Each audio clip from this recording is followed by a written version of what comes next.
Fans of anime aren't new to the idea of multiple voices assigned to a single character.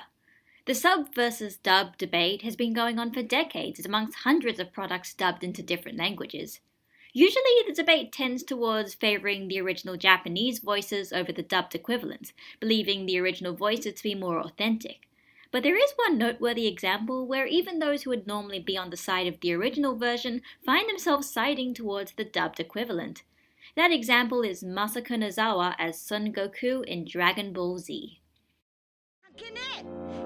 クリリンの言う通りだよ。そんな奴ら最低だ。オラはここで育った孫悟空だ。とっとと帰れ。 It's not often a single voice can leave audiences so divided, but Nozawa's performance of Goku and the comparative response to the English dub has provided an unusual case study of how audiences' perceptions are shaped by a specific voice. Dragon Ball Z provides a situation where the voice of a character is seen as not only unusual, but actually unfitting and wrong. Even audiences normally considering themselves purists of the Japanese seem unwilling to embrace the idea that Goku has the voice of a woman.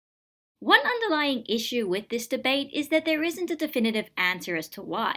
Different audiences have different reasons for not enjoying a voice. After all, if the performance can be loved by some audiences and absolutely hated by others, it can't be boiled down to a single explanation that judges the voice as either good or bad. But there are several factors that I believe may contribute to it. Here we are, Gohan! Hey, is anyone home? One thing that makes Dragon Ball Z different to contemporary dubs nowadays is that unless someone was a real hardcore fan back in the late 1990s, the first exposure most audiences had to a series was through an English dub in some way or another. Regardless of what English dub that they heard, all of the voices they heard for Goku were in English and male, and also not very much like Nozawa's delivery at all. There's something bad heading straight for us. What? Are you sure, Goku? I'm positive.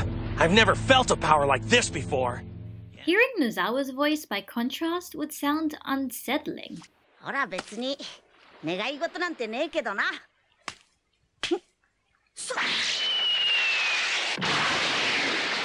Not simply because the voice itself is unappealing or unexpected, but because it would be a radical change to the audience's preconceptions over what the character should sound like.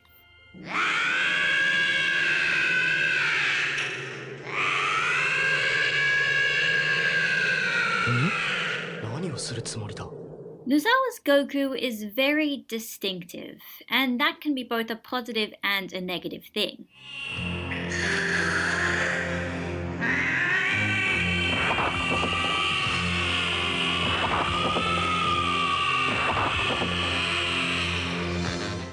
Several of the verbalizations that she makes aren't things that are heard very often in a normal vocal performance, and especially not this loud and prominent. さらにスーパーサイヤ人を超えた。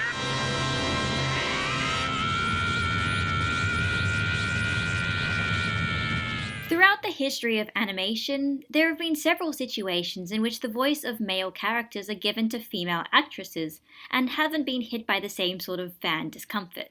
One of the most famous examples might be Nancy Cartwright's Bart Simpson. And that, my friends, is how I make a living. But perhaps one of the reasons that sets Goku, and especially adult Goku, apart from these kinds of characters is that none of them were as so outwardly masculine. Dragon Ball Z became popular especially in the West precisely because of its narrative about really muscly men punching the crap out of each other. It's quite possibly one of the most traditionally masculine stories you could feasibly create. Having a narrative centered around that one masculine ideal, and then having the protagonist, the character through which the story revolved around, be given the voice of a 50-plus-year-old Japanese woman, it doesn't seem right. It complicates the expected gender dynamics of a normally very traditional story. Goku is presented as the strongest man, with the greatest martial arts techniques, and the ability to avenge the suffering of his friends, and yet is given a voice that outranges almost every other character in its high pitch. There's not much particularly feminine about Nozawa's delivery, but it's almost unmistakably not a male voice. どうしようもねえバカなやつだ。オラは最後のチャンスを与えてやったんだぞ。 With all those elements combined, a response that the voice is in fact wrong is honestly understandable. In fact, it raises questions as to why the voice could even be accepted in the first place. How can an adult man have the voice of a woman? How could people be able to associate him with her?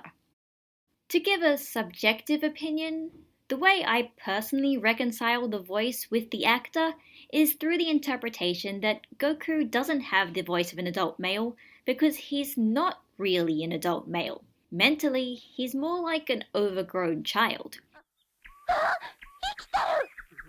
おのれ怪物め。さてはオラの獲物を横取りしようってんだ。そうはさせないぞ。